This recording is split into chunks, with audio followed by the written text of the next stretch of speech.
Good morning, नमस्कार। जी news देख रहे हैं आप। शुरुआत करेंगे इलेक्शन रश की। बात करेंगे सबसे पहले उत्तर प्रदेश के चुनाव से जुड़ी बड़ी खबरों की।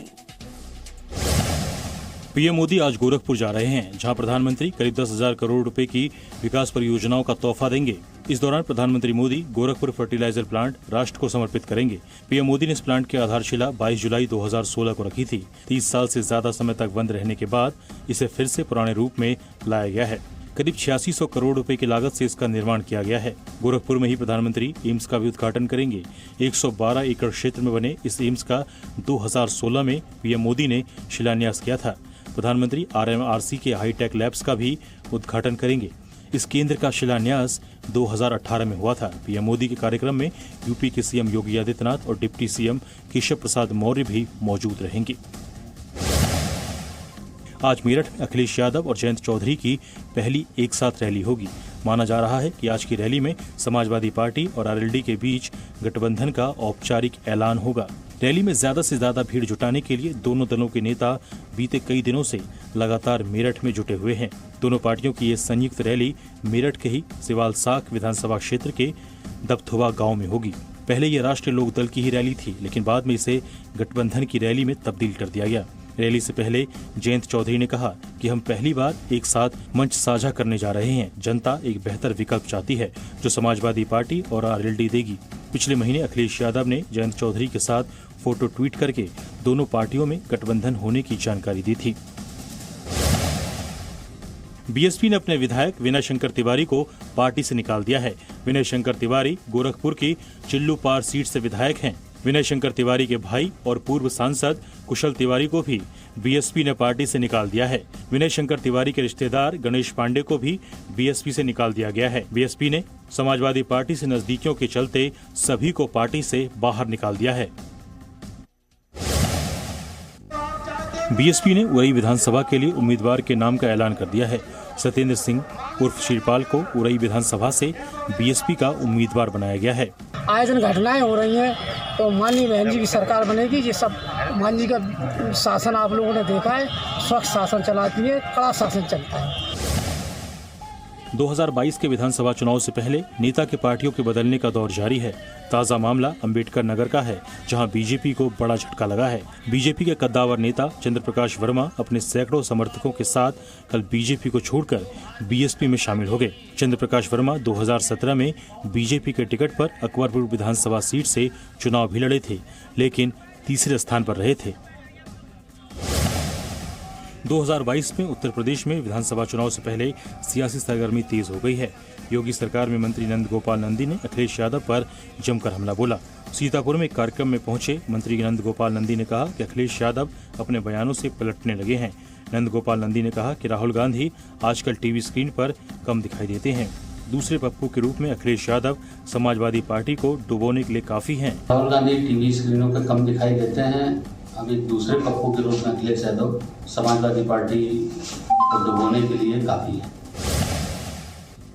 यूपी में चुनावी रैलियां लगातार हो रही है। इसके साथ ही चुनावी हिंसा भी शुरू हो चुकी है। ताजा मामला बाराबंकी का है। यहाँ कुछ अज्ञात बदमाशों ने समाजवादी पार्टी के बूथ अध्यक्ष शौकत अली की गोली मारकर हत्या कर दी। पहले से घात लगाकर बैठे बदमाशों ने समाजवादी पार्टी के बूथ अध्यक्ष पर हमला किया और इसके बाद इलाज के दौरान बूथ अध्यक्ष की लखनऊ ट्रामा सेंटर में मौत हो गई।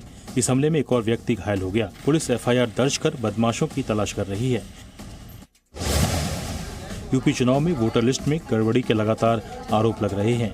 अखिलेश यादव ने भी कई बार वोटर लिस्ट में गड़बड़ी के आरोप लगाए हैं। ताजा आरोप गोंडा के मेहमान विधानसभा के एक बूथ का है। समाजवादी पार्टी के नेताओं ने आरोप लगाया है कि बूथ स्तर के अधिकारी और पर्यवेक्षक लोगों को मृत बताकर उनका नाम मतदाता सूची से काट रहे हैं। समाजवादी पार्टी की महिला मोर्चा के सचिव के मुताबिक 100 से अधिक लोगों का नाम काटा जा रहा है। जो लोग जिंदा हैं उनको मृत दिखाया जा रहा है। उनके नाम के आगे कोरोना से हुई मौत लिखकर नाम काटा जा रहा है। वहीं गोंडा के उप जिला निर्वाचन अधिकारी सुरेश सोनी का कहना है कि मतदाता सूची बनवाने में कोई कमी नहीं की जा रही है और अगर कोई आरोप लगता है तो पूरी जांच की जाएगी। उत्तर प्रदेश में जैसे जैसे चुनावी सरगर्मी बढ़ रही है, पार्टियों की ओर से एक दूसरे पर आरोप प्रत्यारोप बढ़ता जा रहा है। अब कांग्रेस नेता तारिक अनवर ने योगी सरकार पर निशाना साधा है। तारिक अनवर ने कहा कि योगी सरकार के 5 साल पूरे होने वाले हैं और अभी भी योगी सरकार अपनी नाकामियों का बहाना लेना चाहते हैं। वो अपनी असफलता का दोष मायावती और अखिलेश यादव पर मढ़ना चाहते हैं। अभी भी अगर वो इसी बात का बहाना लेना चाहते हैं कि अखिलेश के शासन में ये नहीं हुआ या मायावती जी के राज में ये नहीं हुआ, तो मैं समझता हूँ कि ये गलत है। प्रयागराज में बीजेपी की होर्डिंग पर सियासत शुरू हो गई है। राम मंदिर को लेकर लगाई गई इस होर्डिंग पर विपक्ष ने सवाल उठाए हैं। दरअसल संगम नगरी प्रयागराज में बीजेपी की ओर से राम मंदिर की तस्वीरों वाली होर्डिंग्स लगाई गई है। इन होर्डिंग्स में रामलला मंदिर से जुड़ी 2 अलग अलग तस्वीरें लगाई गई है। पहली तस्वीर में रामलला को टेंट में विराजमान दिखाया गया है, वहीं दूसरी ओर निर्माणाधीन राम मंदिर का मॉडल दिखाया गया है। होर्डिंग में सबसे ऊपर लिखा है, फर्क साफ है। इन होर्डिंग्स को लेकर विपक्ष बीजेपी पर हमलावर हो गई है। कांग्रेस नेता इरफान अहमद के मुताबिक वहीं बीजेपी का कहना है कि ये उनके लिए आस्था का सवाल है। और आइए बात करते हैं उत्तराखंड में चुनाव से जुड़ी हुई खबरों के बारे में।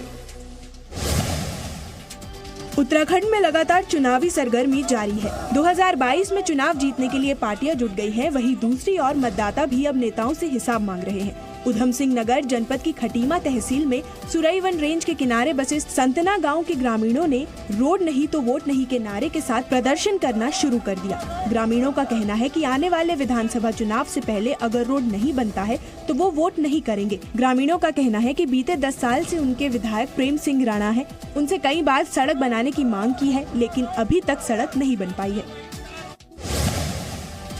आम आदमी पार्टी बीजेपी के खिलाफ 9 दिसंबर को विधानसभा का घेराव करेगी। आम आदमी पार्टी ने कल प्रेस कॉन्फ्रेंस करके कहा कि बीते 4.5 साल में बीजेपी ने जनहित में कोई काम नहीं किया है। राहुल गांधी 16 दिसंबर को उत्तराखंड में रैली करेंगे। राहुल गांधी देहरादून के परेड मैदान में ही रैली करेंगे। राहुल गांधी के दौरे को लेकर जहां एक और कांग्रेस तैयारी में जुटी है, वहीं बीजेपी ने राहुल के दौरे पर निशाना साधा है। बीजेपी प्रदेश महामंत्री कुलदीप कुमार ने कहा कि राहुल गांधी केवल झूठे आश्वासन देने उत्तराखंड आ रहे हैं, जिसे उत्तराखंड की जनता कभी स्वीकार नहीं करेगी।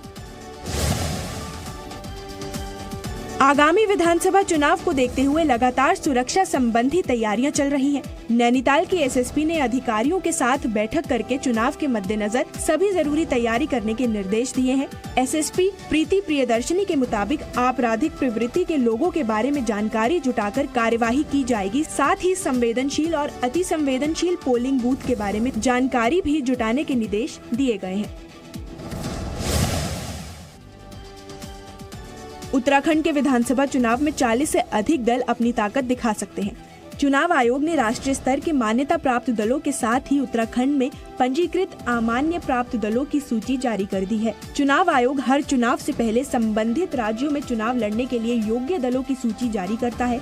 इसी आधार पर इन दलों के प्रत्याशियों को रिटर्निंग अधिकारियों द्वारा एक ही चुनाव चिन्ह आवंटित किया जाता है। आयोग की ताज़ा सूची में कुल 40 दलों के नाम हैं। इसमें 8 राष्ट्रीय दल हैं। दूसरे राष्ट्रों में मान्यता प्राप्त दल भी उत्तराखंड में अपने चुनाव चिन्ह पर लड़ने की मांग कर सकते हैं। आप देख रहे हैं लगातार इलेक्शन रश में बात करेंगे पंजाब में चुनाव से जुड़ी तमाम खबरों की। पंजाब में अपना गढ़ बचाने के लिए कांग्रेस ने तैयारी तेज कर दी है। विधानसभा चुनाव को लेकर कांग्रेस पार्टी ने अजय माकन को स्क्रीनिंग कमेटी पैनल की कमान सौंपने का फैसला किया है। वहीं सुनील झाकड़ को चुनाव अभियान समिति का प्रमुख बनाया गया है। पंजाब में कांग्रेस का घोषणा पत्र बनाने का जिम्मा कांग्रेस सांसद प्रताप सिंह बाजवा को दिया गया है। बाजवा पूर्व में पंजाब कांग्रेस अध्यक्ष की जिम्मेदारी संभाल चुके हैं। पंजाब के सीएम चरणजीत सिंह चन्नी कल अमृतसर के एक गांव में एक किसान के घर पहुंचे। बॉर्डर इलाके में पहुंचकर चरणजीत सिंह चन्नी ने किसानों का हाल पूछा। मुख्यमंत्री ने एक किसान परिवार के साथ मक्के की रोटी और सरसों का साग भी खाया। सीएम ने लोगों को सलाह दी कि वो सादगी से शादी समारोह में शामिल हों। मुख्यमंत्री ने गांव के बुजुर्गों का भी हाल चाल पूछा। कांग्रेस नेता प्रताप सिंह बाजवा ने कहा कि वो कादियां सीट से विधानसभा का चुनाव लड़ेंगे। बाजवा ने कहा कि उनकी बात पार्टी हाईकमान से हो चुकी है और हरी झंडी मिलने के बाद ही वो अपने घर कादिया में चुनाव की तैयारी के लिए आए हैं।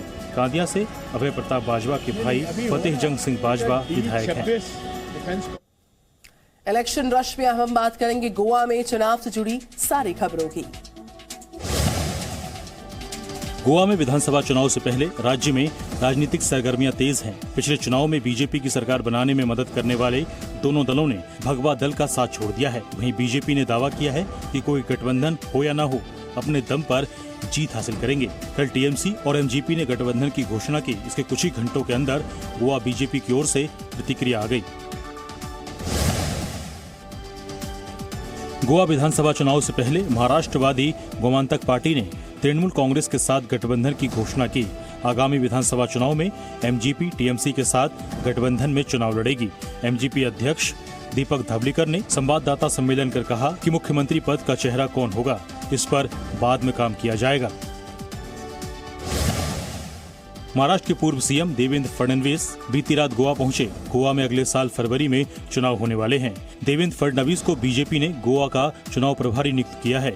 गोवा बीजेपी की रणनीति है कि विपक्ष का वोट जितना ज्यादा बटेगा, बीजेपी को इसका उतना ज्यादा फायदा होगा। पिछले चुनाव में यहाँ बीजेपी को 17 सीटें मिली थी। गठबंधन के सहारे वो सरकार बनाने में कामयाब हुई।